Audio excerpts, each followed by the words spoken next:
Well, I would like to thank you very much for this elegant invitation. It is a great honor for us, all the investigators of ImmunoSep, to be here. And without further ado, I would like to make you known that this is an honor which does not belong only to me. It belongs to Professor Mihai Netea, who is the coordinator of the ImmunoSep grant and who is a real visionary. I had the honor to meet him 20 years ago in the Netherlands, and since then we're working together and we bring these results to you today here. Actually, I would like to let you know that this trial was sponsored by the Hellenic Institute for the Study of Sepsis. It was funded by the EU, and actually we are an institute which is non-commercial, academic, and we are devoted to precision medicine. With that approach, during the pandemic, we registered in Europe and in America an anakinra driven by biomarkers for the management of severe pneumonia. And as you may see, we have a long track record having to do with publications, PhDs, and also guidelines, international conferences. We have, of course, an organizational chart without which it's impossible to reach a trial like that, having to do not only with quality control and project management, but also with a lot of CRAs, pharmacovigilance, clinical physicians, and also computational department. This is a marathon which started in February 2020 in Nijmegen after we got granted by the EU. And a marathon which is something very known to my country. I come, as you know, from Greece, and the traditional marathon route is near actually my home. And we know that it's pretty difficult. It's pretty difficult because it's always with hills, climbs, and a lot of difficult angles to handle with. So many people, they start from the traditional village of Marathon, and meanwhile, many of them get tired, they give up, and always it is a struggle to reach the finish at the center of Athens. And this marathon for us started before the pandemic, with a small phase 2A trial, which was funded by leftovers of grant by Professor Netea and myself, showing that patients at septic shock, they may be classified by using biomarkers in 3 different strata. The worst outcome is the stratum which you see in red. These are patients with macrophage activation-like syndrome. Almost 80% of them die by day 24. And then above that, you have the blue stratum, which are patients with sepsis-induced immunoparalysis, a better prognosis, but still 60% of them, they die by day 28. And in between them are patients who immunologically are unclassified.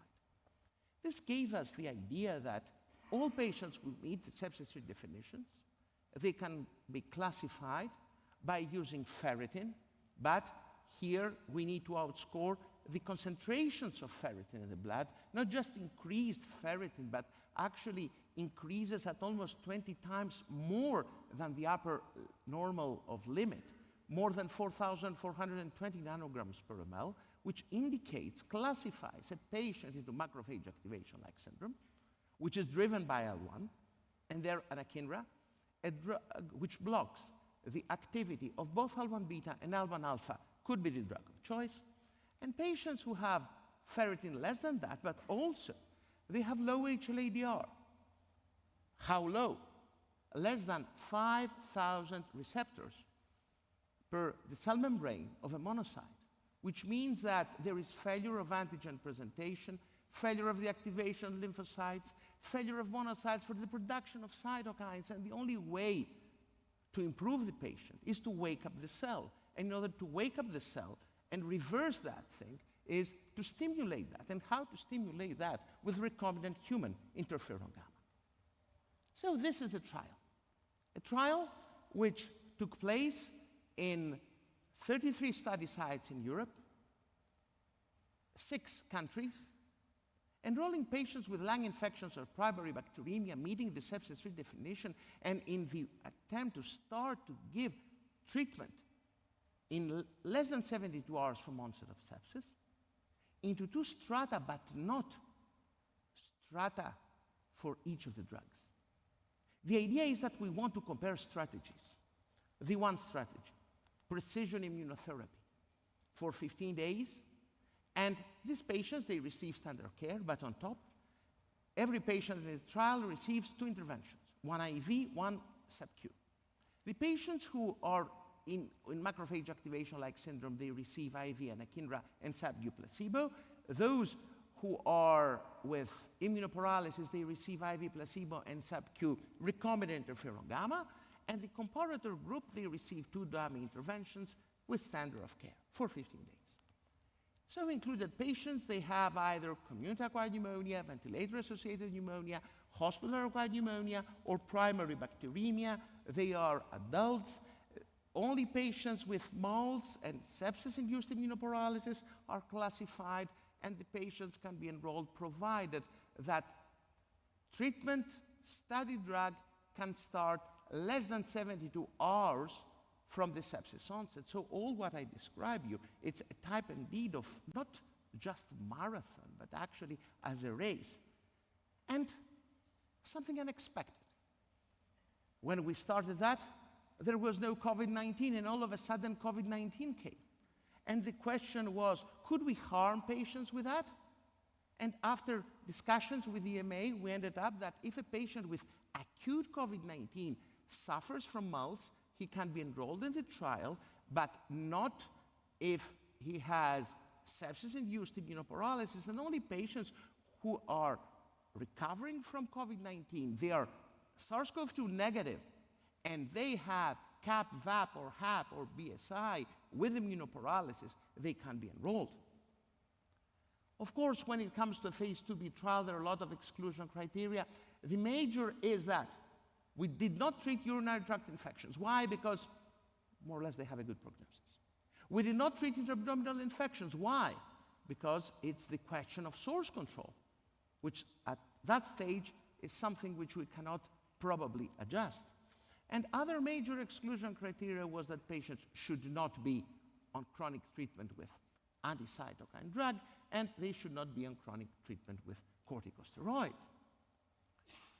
So, this is the screening.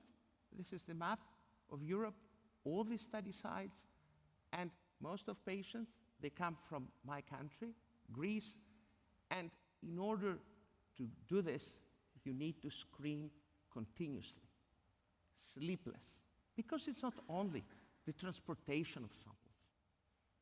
Over follow-up, you need to monitor the patient. In exactly the same way, the central lab should be ready for that monitoring. The primary endpoint. So the primary endpoint was not for us any more mortality. After the sepsis redefinition, this is what came to our mind. We have a measure of organ dysfunctions. And if you want to improve the patient, you need to improve organ dysfunction. And in collaboration with the group of YINA, they have developed the last 15 years the idea that what is important is the change of the mean SOFA score. What does that mean? That means that you need to calculate the mean of all SOFA values from day 2 to day 9. Day 1 is the day of the start of the study drug. And then you subtract that mean from the SOFA score of day 1. If it goes to a decrease of more than 1 point, 4 points, the patient has reached the primary endpoint. If not, the patient did not reach the primary endpoint. And if you ask me, how do you treat patients who have died? Then you give them 24, which is the maximum a SOFA score may get. And if a patient have left the ICU earlier, then you bring the last observation forward. The secondary endpoints was actually if this change of the SOFA score could be met for both arms, macrophage activation-like syndrome and sepsis-induced immunoparalysis, if it could be prolonged until day 15, if there is an impact of 28-day and 30-day mortality, and 2 major pharmacodynamic features, but not in the traditional way pharmacodynamics are working. Is our immune dysfunction restored? And how fast does that take? One thing and the other thing. In the very end, sepsis has to do with an infection. Is this immunotherapy assists the improvement of the state of the infection?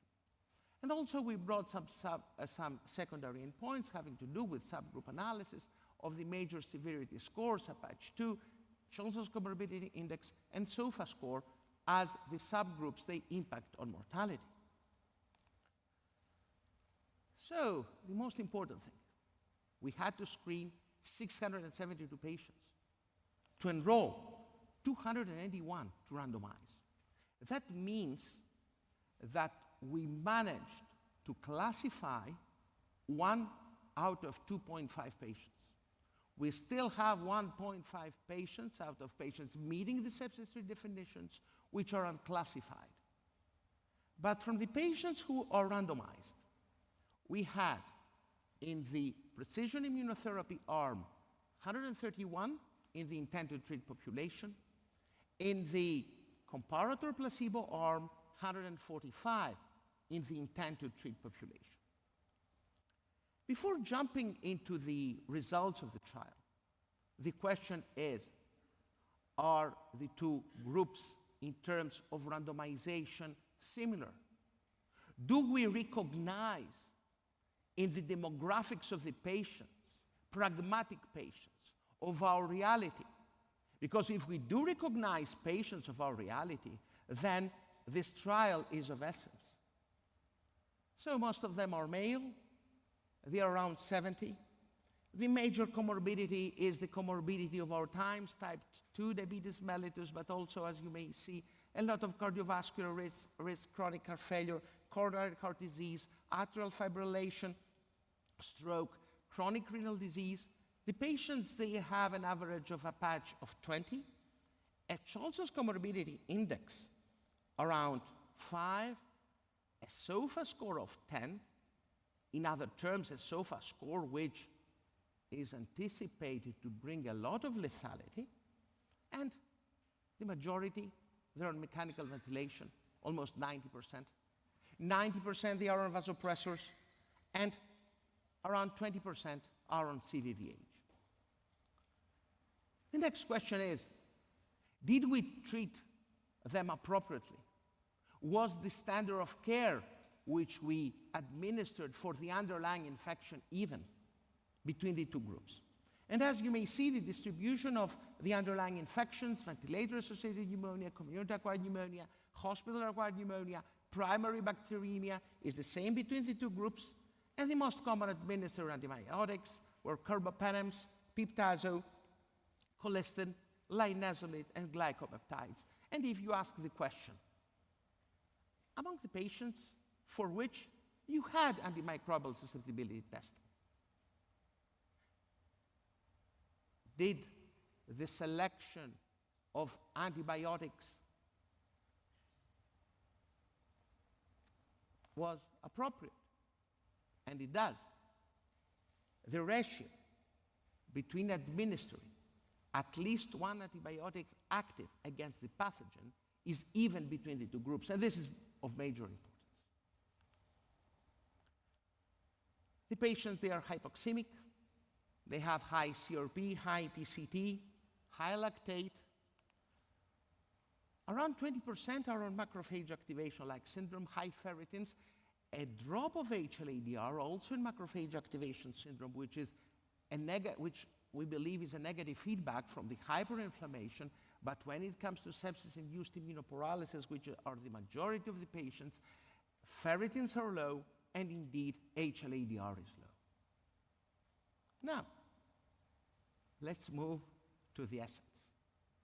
The primary endpoint is met, and I repeat that the primary endpoint is defined as a decrease of the average SOFA score between days 2 and 9 from baseline day 1. In what percentage is this reached? 35% of patients in the precision immunotherapy group versus 18% in the placebo group. This difference is statistically significant. The odds ratio is 2.48, and someone would say, okay, but still, this is one-way comparison. It's only a univariate. Before jumping into this, before speaking about that, let me to show you something modern. Something which we like very much, particularly from systemics biology, a heat map. Each of the rows is a different patient. Patients in the placebo group are in left, patients in the precision immunotherapy group are in right. The more dark you get, the more the SOFA score is increased. When there is absolute darkness, SOFA score is 24 and the patient dies. In the red bar are achievers of the primary endpoint, in blue the non-achievers, and the more white you have, there is light. The SOFA score goes down and the patient is improved, and there is no doubt that in the precision immunotherapy arm, the SOFA scores and improvement of organ dysfunction is much more clear in the intervention group than the placebo group. But also let's go for a multivariate regression model. Logistic regression model, taking into consideration, according to the statistical analysis plan, the APACH2, the Johnson's Comorbidity Index, the SOFA score, and also the heterogeneity in terms of patients which could have been enrolled between study sites. And the only variable which is missing is the only one which is in the multivariate analysis is significant, and this is allocation to precision immunotherapy, and the adjustment of the odds ratio is even better from 2.48 to 2.49. Then someone may ask, does it work both ways? Both patients with macrophage activation-like syndrome and both patients with sepsis-induced immunoparalysis, they get benefit out of this treatment? Let's see separately. So, macrophage activation-like syndrome, almost 50% with anakinra. Standard of care, 17% with placebo. Sepsis-induced immunoparalysis, 32% benefit with recombinant interferon gamma, 18% with placebo. In both cases, the difference is statistically significant. So if you choose correctly your patient, if he has macrophage activation-like syndrome and gives to the patient what he's in need of, if you choose correctly, the patient has immunoparalysis and you immune stimulate, in both cases you get benefit. And someone may ask, okay, day 9, I want to see by the end of treatment, day 15, does this superiority maintain? And the answer is yes, it is maintained. And actually the same percentages, the same odds ratio until day 15. What about mortality? Actually, there is no statistically significant difference, but there is an absolute difference of 6%. Almost 50% is the mortality in the precision group, 43.5% in the precision immunotherapy group. The absolute difference is 6.1%. However, when we reached day 90, there were no actual differences. And however, what we investigators will look at the survival graph was that there is still a separation between the two groups until day 40 and day 50, and of course, and I assume that this will jump out during panel discussion whether we need to prolong treatment in the patients. Restoration of immunoparalysis, the pharmacodynamics. What does that mean? A decrease of ferritin in case of macrophage activation-like syndrome, and this benefit sustains, or more than 8,000 HLA-DR receptors on monocytes with treatment, and this sustains. And actually, I would like to present you the results as the time to restoration of immune dysfunction. And you see how faster the two curves, they separate the orange curve of precision immunotherapy versus the blue curve of placebo. There's a big gap between them, and the actual percentage of patients in the precision immunotherapy which they reach this restoration of organ dysfunction is close to 80% compared to 50% of the placebo group. And this has a huge also impact in the disposition of infection. How was this done?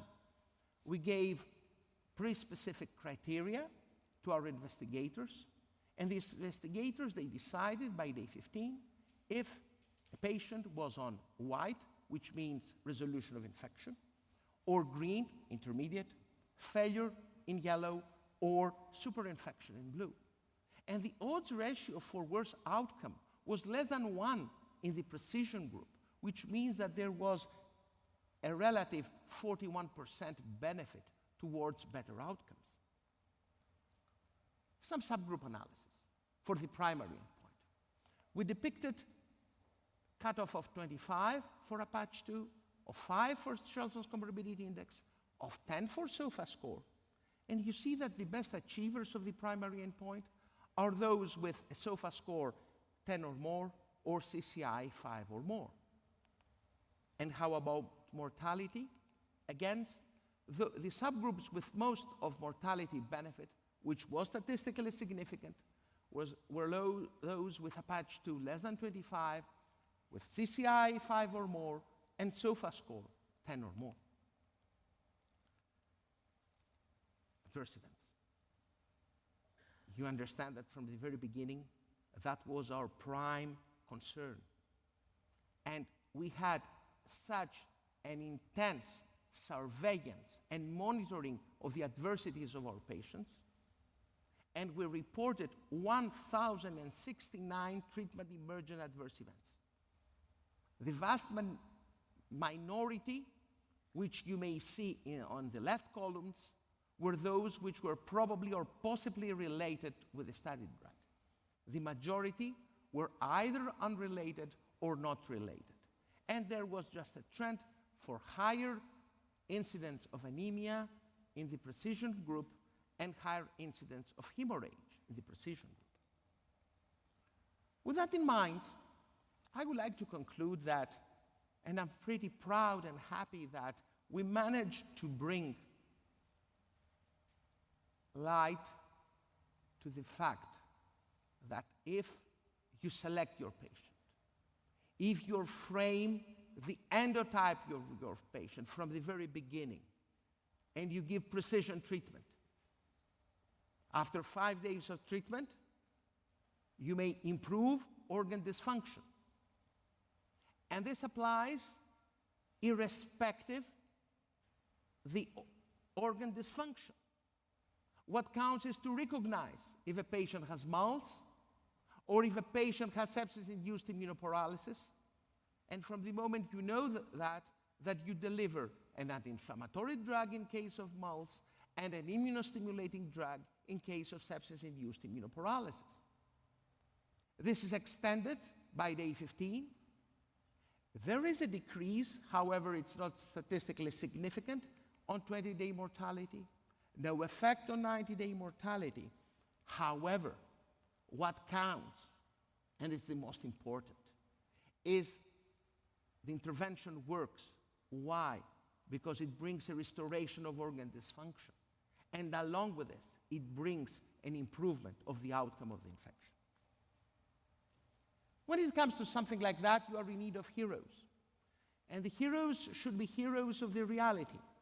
They are those who work 24/7 for one entire program, always with the smiles. They're not only the smiles for the photos, they work on a daily basis. These are our partners, and all of them we wish to thank wholeheartedly the coordinator of the ImmunoSep grant, Professor Netea. But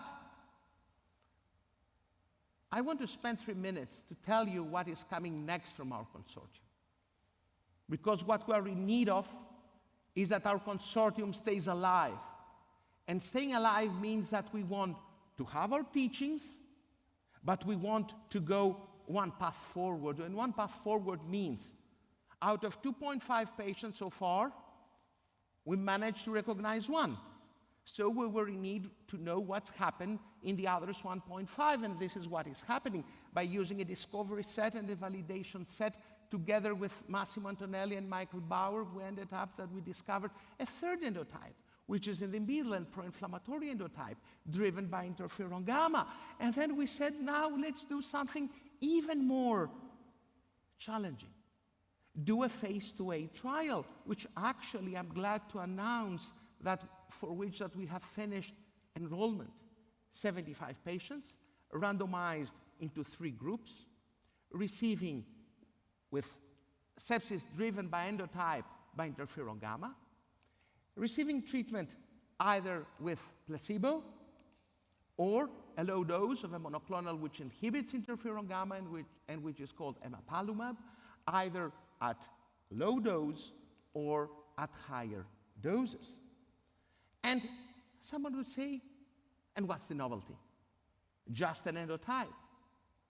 The novelty is not just the endotype. The novelty is the great teaching coming from the survival curves from which I spoke to you earlier about 90-day mortality. That you need to use your biomarkers not just to enroll the patient, but to decide when is the correct time to stop, taking into consideration the maximum of the efficacy and to minimize harm. With this in mind, these are the smiles of all partners around Europe of ImmunoSep in our last gathering in Kalamata 2024 when we were discussing about the data. I would like to make known that the results of ImmunoSep are online at JAMA, and I would like to, the last seconds of my talk, to open my heart and say that it took me 20 years to reach that stage. 20 years for which I'm thankful to my collaborators. I'm thankful to my parents, but most and above all, I'm thankful to my 4 children and actually my beloved wife who supported me unconditionally. Thank you very much.